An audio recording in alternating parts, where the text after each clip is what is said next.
Well, we're going to bring into the conversation our friends Rhett Buttle, former senior Biden campaign advisor, and Brian Sobel, political analyst. We've been relying on their analysis and insight and expertise through the last 3 days. They joined me. Gentlemen, thanks for being with us here. I wanted to start off with that segue while we watch Cornel West there at this Gaza war protest with the news that has been breaking all afternoon here, reporting coming in from ABC News, NBC News, and other outlets that Robert F. Kennedy Jr. will drop out of the presidential contest on Friday, that he will hold a rally in Phoenix, Arizona, and presumably maybe he will make that announcement there. That hasn't been reported or confirmed just yet. The only thing that has been reported is that he's dropping out of the race, and he may endorse former President Donald Trump. Now, coincidentally, Brian and Rhett, Donald Trump also has a rally in Phoenix, Arizona on Friday as well. Rhett, I'll start with you. What's going on here? Well, look, I don't think we'll know until we know what's going on. It's clear that RFK knew that sort of the campaign had been dwindling. It's been well reported that he's been, trying to access and speak to both campaigns about future and, potentially see if he could secure a cabinet post. And it seems like that has not been well received. But obviously, every campaign reaches a point where they have to make a difficult decision that they just don't have the resources to continue. And so I think at this point, it's probably the campaign has reached that point. We'll see what happens. I know that, on the Democratic side, there was not a lot of interest in sort of engaging in any sort of quid pro quo or, positions for that. So all eyes will be watching. But at this point, it's clear that the campaign just doesn't have the resources to move forward. Okay, Brian, I have a statement in front of me from Mary Beth Cahill. She's a senior advisor to the DNC. She says this about the RFK Jr. news, quote, "Desperate men do desperate things. RFK Jr. was recruited by MAGA, funded by MAGA, and parroted MAGA talking points. No one should be shocked if he formalizes his relationship in an attempt to maintain relevance here." Brian, you and I have spoken extensively on where do those voters go who have been backing RFK Jr. Over these last several months here. I mean, would they necessarily and automatically all go to former President Trump if RFK Jr. threw his backing behind Trump? Because from what it seems to me, if you're a Trump voter, you've been a Trump voter for a very long time. What if the RFK Jr. vote just stays home? Where are these voters going, Brian? Well, they aren't necessarily going to Donald Trump. And so the statement that you just read is a little surprising because obviously there's an inkling that Robert F. Kennedy Jr. has either come to some arrangement with the Trump camp about maybe a cabinet post, who knows which one it would be, or some advisory role. And so the DNC apparatus is trying to get out in front of it. But at the end of the day, a lot of the RFK Jr. voters are pretty independent. That's why they're following this guy. And I think, if anything, they will go back to their previous proclivities. If they were leaning Dem, they go Dem. If they were leaning Republican, they go Republican. So I don't know that it matters. His polling numbers have been dropping, as Rhett was talking about. We don't even know what's left on the table that he can sort of disperse to other parties. But okay. We'll see. Yeah, Grady Trimble at Fox Business caught up with former President Trump after his rally there in Asheboro, North Carolina. And Grady asked him about this story. Trump said, quote, "I've not heard this.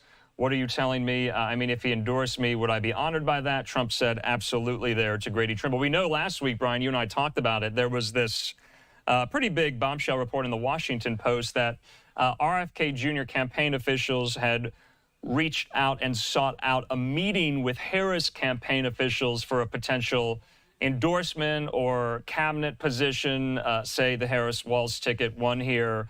Is this the measure of a campaign kind of freewheeling in its last moments here, sputtering on the rails, so to speak, Rhett? Look, I think the vice president has been very clear about the sort of, cabinet that she's interested in. She's interested in, bringing people into her administration who are, qualified because they have expertise in certain subject areas, right? And longstanding members of people who've been part of policy apparatuses and know how to govern. And obviously, she'll have a deep bench of folks, given that she's, joining from the Biden-Harris administration. I expect, some folks will roll over, but there'll also be probably lots of new faces and opportunities and people who are coming up the pipeline. So I think there's enough talent on the Democratic side that the vice president has to choose from. And I think at this point, we also heard last night, you probably heard that some of the family of RFK and the Kennedy family stands very strongly behind the Harris-Walz ticket. Right. And so, if you have the Kennedy legacy with you and you have a deep bench, I think at this point, the Harris team has what they need in order to construct a really constructive government. Okay, we wanted to start off with this piece of news because RFK Jr. has been some type of really enigmatic anomaly, if you will, in this presidential contest here. And so maybe his campaign's days are numbered if these reports turn out to be true. We'll just have to see and wait for what he says on that rally stage on Friday in Arizona. I just want to final point on this. This was RFK Jr., you guys, just moments ago in New York. He appeared in court today because he is fighting to remain on the ballot in New York State. There were some questions about his residency there. So, Brian, last point on this story. If you're RFK Jr. and you're dropping out of the race, why are you in court today fighting to stay on the ballot in New York State? Because you're preserving your options. I think he is in the midst of trying to cut a deal, to use that phrase, about where he would end up in a Trump administration. It may not happen. I think, frankly, he has outlived his position in this race, and probably did weeks ago with all of these revelations from the Bear Cub incident in Central Park to other things. And this is why the Harris campaign has no interest in promising him anything. And the Trump campaign probably is in the same position, except for hey, if he can provide 2, 3, 4 points, maybe he's that liability is worth it. All right, before we go, let's get into the DNC night 3 here. Rhett, what are you watching for tonight? We know the keynote speech will be Harris's running mate, Minnesota Governor Tim Walz. And, you've been around politics so often. Is this a moment for Walz to really introduce himself to the American people, maybe to members of the Democratic Party who don't really know him that well? Yes, he is a state governor in a pretty consequential state of Minnesota, but does he have some name recognition to make up for here tonight?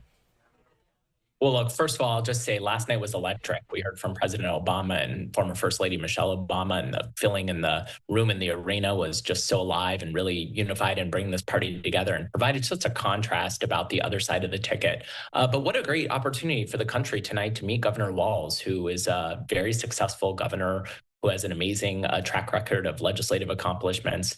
This is a guy who brought a school lunch program to children, a guy who's, served his country. And so, like anyone who's, newer to a national stage, obviously he's well known in Minnesota, but this is a great opportunity for voters all across the country who are watching in to really learn about the potential new vice president of the United States. And so I think we'll hear a lot about the governor's story, as well as we'll hear him be credentialed by several other speakers tonight, including former Speaker Nancy Pelosi. That's right. Brian, all the reporting has suggested that former Speaker Pelosi really played a large hand behind the scenes in urging President Biden and his allies to withdraw from the ticket in the way Nancy Pelosi does, wielding that power she has so effectively here.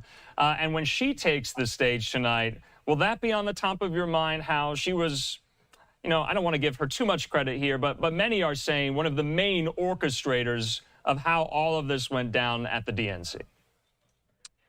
Well, I think what we have to look at is the speech and the last page of the Joe Biden presidency, in a sense, on Monday night. And it was, very exciting in many respects to see the reaction to the president, and Nancy Pelosi was front and center in that. I think the page has been turned Andrew, and it's now a Harris-Walz convention, and it's Harris-Walz moving forward. You heard an excellent speech last night from Barack Obama, and he always gets the message. And it was he was pushing the Harris-Walz agenda very clearly, and that's going to be repeated tonight with another excellent speaker, Bill Clinton. Yeah. And so, we talked about this. This convention will excite the Democrat base and a lot of other people. And coming out of this convention, there will be a big bump for Dems and for Harris-Walz. It'll recede a bit, and then game on. All right, Rep. Buttle, Brian Sobel, as always, can't thank you enough. Have a good night 3 of the DNC. We'll be checking in later. Absolutely. Have a good day now.